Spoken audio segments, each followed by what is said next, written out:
So what is up and good day everyone, this is me Greg and welcome back to my channel. Nahihirapan na ba kayo mag-balance ng inyong mga motor pag traffic? Lalo na pagka may angkas, tapos napapadaan kayo dun sa mga line marking dun sa kalsada, parang dumudulas yung gulong nyo sa likod. No, na parang nagwiwiggle yung gulong nyo sa likod. Pag may angkas kayo, ang hirap i-balance ng motor sa traffic pag mabagal yung takbo. So pagka ganun mga kaibigan, maaaring sira na po yung bearing, no? Itong mga ball bearing ng inyong mga gulong sa likod, no? So hindi lang po gulong sa likod, maaaring gulong din po sa inyong harapang bahagi ng motor, no? So pagka ito kasing mga ball bearing na to mga kaibigan ay nasira, ang mangyayari po niyan, aalog na po yung gulong ninyo sa motor, no? Aalog po siya, magwiwiggle po siya sideways.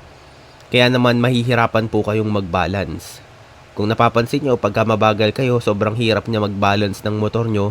Hindi na siya kagaya ng dati. Ayun po ay dahil yung bearing nyo ay sira na. So kung titignan natin mga kaibigan, ito po yung bearing na nakakabit dun sa motor ko. Para po malaman nyo kung sira na yung bearing nyo, ang gagawin nyo, hahawakan nyo lang po yung gulong sideways, tapos aalog-alugin nyo. Hahawakan nyo yung gulong sideways, tapos aalog-alugin nyo. And make sure mga kaibigan na naka-center stand siya, no? Kasi pagka naka-side stand lang, hindi nyo yan makikita. Dapat i-center stand nyo, hawakan nyo sideways yung gulong, magkabilang side. Tapos alugin nyo side by side. No? Pag umaalog na po yan, ibig sabihin, sira na po yung inyong bearing. So kung titignan nyo itong bearing na to, parang maganda pa siya, di ba? Parang maganda pa siya, nilinis ko pinunasan ko Pero pag tinignan nyo yung dito, yan, makikita nyo, yung grasa ng bearing na to ay namuo na. No? Ang nangyayari kasi dyan, pinapasok yung grasa ng dumi, tapos yung dumi humahalo sa grasa, nagiging putek. No? So pagka naging ganyan, hindi na nalulubricate niyan, of course. Hindi na nalulubricate niyan yung mga ball bearing sa loob. No? So, pagka hindi na nalulubricate, nasisira po yan, nagagasgas yung loob. Kaya naman, ayan, nagiging umaalog yung center. So, kung titignan nyo, itong center nya, ewan ko lang kung kita dito, aalugin ko. Yan umaalog na siya.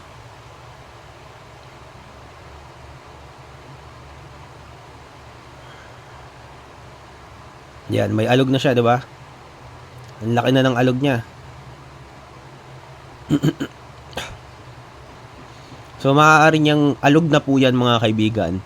Maliit lang po yan tignan dito. Pero pagka yung gulong po, yung effect po niyan sa gulong, yung epekto po nito sa gulong mga kaibigan ay napakalaki na po.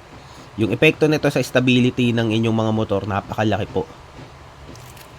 Ito yung 6202. Yan, ito yung 6202 na bearing. Smooth lang siya.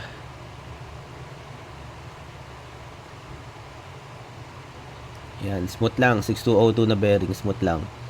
So, pag ako nagkakabit, hindi ko po tinatanggal tong dust seal niya. Hindi ko tinatanggal tong seal. Kasi pag tinanggal mo tong seal na to, doon nagsisimulang pasukin ng alikabok or foreign object yung loob ng bearing. Kaya hindi ko tinatanggal to. So mga kaibigan, pag nagkakabit kayo na to, siguraduhin nyo na yung ibang piyesa kagaya ng ehe, no, axle, yung spacer, tapos halos lahat, yung mismong rims na pagkakabitan malinis, pati yung housing malinis para hindi contaminated. Kasi dapat itong mga bearings na to hindi siya nako-contaminate sa hindi po dapat to nako-contaminate sa mga dumi. Kasi pagka na-contaminate to sa dumi, dun siya nagsisimula masira. Ayan yung ikakabit natin ng mga bearings. Ngayon, ikakabit ko na siya.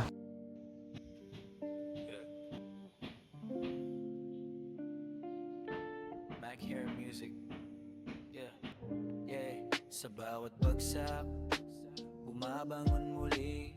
Kahit madilim, may liwanag palagi. Luwas sa gabi, ngiti sa umaga. Lumaban palagi kahit wala kang kasama. Lungkot na nadarama, wag mong hindahin.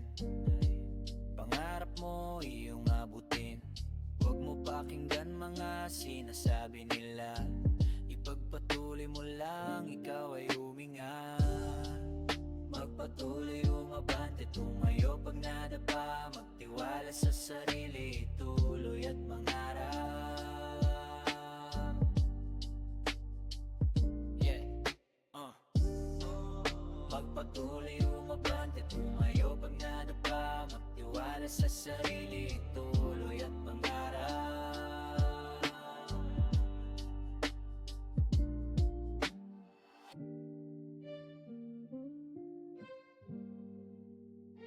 Tiwala sa sarili, tuloy at mangarap. Yeah, yeah. Sa bawat bagsak, bumabangon muli. Kahit madilim, may liwanag palagi. Luwas sa gabi, ngiti sa umaga. Lumaban palagi kahit wala kang kasama. Lungkot na nadarama, wag mong hindahin. Pangarap mo, iyong abutin. Huwag mo pakinggan mga sinasabi nila. Ipagpatuloy mo lang, ikaw ay huminga. Magpatuloy